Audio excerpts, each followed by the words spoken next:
Bismillahirrahmanirrahim. Assalamualaikum warahmatullahi wabarakatuh.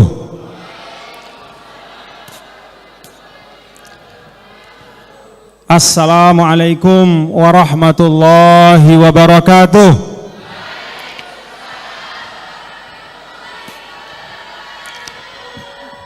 Assalamualaikum warahmatullahi wabarakatuh.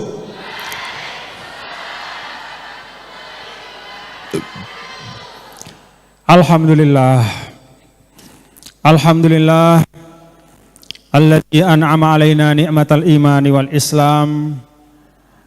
Alhamdulillahilladzi jama'ana fi khairin wa lutfin wa afiyah.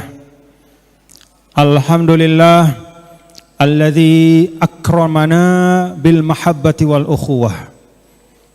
Wassalatu wassalamu ala sayyidina maulana Muhammadin syafi'il ummah kashifil ghummah nasihil kafah wa ala alihi wa sahbihi wa man ittaba hudah ila yaumil qiyamah, amma ba'du. Yang sama-sama kita hormati dan banggakan saudara saya, sahabat saya, Bapak Profesor Dr. Haji Abad Badruz Zaman, LCMA, Wakil Rektor 3 Universitas Islam Negeri Sayyid Ali Rahmatullah Tulungagung. Saya baru tahu bahwa ternyata beliau ini orangnya romantis.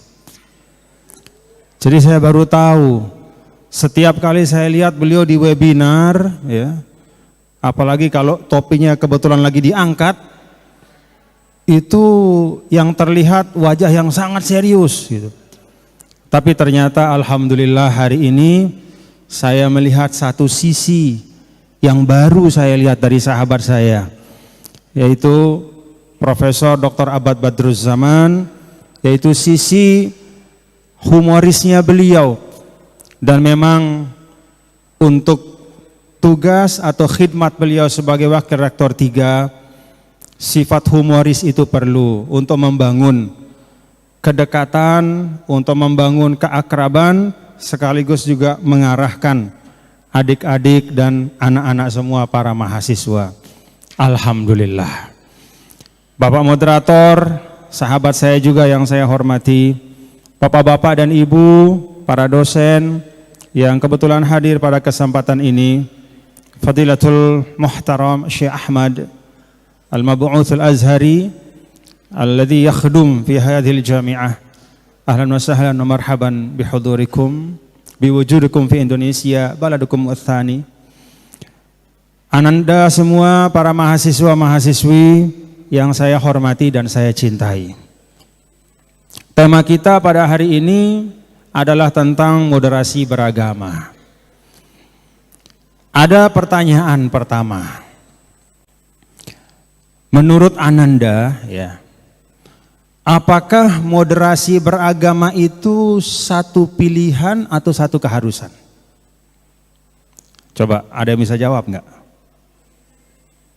Moderasi beragama itu menurut Islam, ya, satu pilihan atau satu keharusan? Ayo, ada yang bisa jawab? Ya. Alasannya?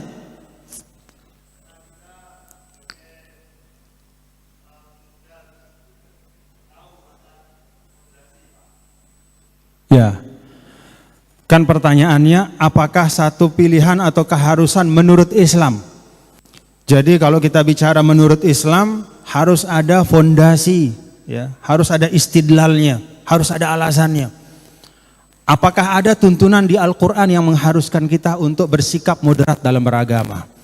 Apakah ada tuntunan dalam hadis Rasulullah SAW yang menunjukkan bahwa kita memang harus moderat dalam beragama? Apakah ada teladan dari siratus salafis soleh, perjalanan para sahabat, tabi'in, tabi'id, tabi'in dan generasi-generasi berikutnya, para ulama, para pejuang Islam yang menyebarkan Islam di seluruh dunia, bahwa kita harus moderat dalam beragama? Ada enggak? Ada tuntunan Qur'annya enggak? Tadi dosen kita, guru kita, Profesor Dr. Abad Badruzzaman menyitir ayat dalam suratul Baqarah, wa kadzalika ja'alnakum ummatan wasata. Ini salah satu asas bahwa moderasi beragama, ya, bahwa wasatiyah fit tadayyun, ya, wasatiyatul Islam, moderasi beragama itu bukan satu pilihan tapi satu keharusan. Karena dalam ayat ini jelas Allah Subhanahu wa taala menyampaikan, wa kadzalika ja'alnakum, kami telah jadikan kalian sebagai ummatan wasata, umat yang wasata. Yang di antara makna wasatan itu adalah proporsional, yang tidak berlebihan, yang selalu bersikap adil. Dan definisi paling mendasar dari adil itu wad'u syai' fi mahallihi, meletakkan sesuatu pada tempatnya. Yang penting dipentingkan, yang kurang penting ya tidak dipentingkan. Membangun piramida atau hierarki beragama, kewajiban-kewajiban itu sesuai dengan tuntunan. Diletakkan yang paling atas fardu ainnya, lalu fardu kifayahnya, lalu sunnahnya, dan seterusnya. Bukan fardu ainnya dibuang, fardu kifayah ditinggalkan, tapi yang sunnah-sunnah justru diutamakan. Wa kadzalika ja'alnakum ummatan wasata. Dalam ayat ini Allah melekatkan sifatul wasatiyah kepada umat Islam. Artinya apa? Artinya bahwa moderasi beragama, sifat atau sikap keberagamaan yang wasati itu keharusan. Dalam ayat yang lain, ya, Allah Subhanahu wa taala melarang, ya, la taghlu fi dinikum. Tidak boleh melampaui batas dalam beragama. Ini juga bagian dari tuntunan Al-Quran bahwa moderasi beragama itu satu kewajiban, bukan pilihan. Bukan kita mau nggak mau, tapi harus kita lakukan. Itulah keberagamaan yang benar menurut Al-Quran. Itu kata Al-Quran. Apakah ada dalam hadis yang menunjukkan bahwa moderasi beragama itu satu kewajiban? Coba saya tanya. Ada di sini? Jurusan hadis ada nggak? Jurusan tafsir ada? Coba, ada nggak di hadis bahwa moderasi beragama itu satu keharusan? Ada enggak? Bukan hanya ada, tapi banyak. Contohnya hadis Rasulullah SAW, khairu dinikum al-wasat. Wad-din fi hadzal hadis maknahu at-tadayyun. Sebaik-baik cara beragamamu adalah yang wasat, yang moderat, cara beragama. Kita tidak bicara tentang esensi Islam, karena esensi Islam pasti wasat. Tapi yang kita bicarakan cara beragama. Karena ternyata banyak di antara kita, walaupun Islam itu memiliki nilai wasatiyah yang inherent dalam dirinya.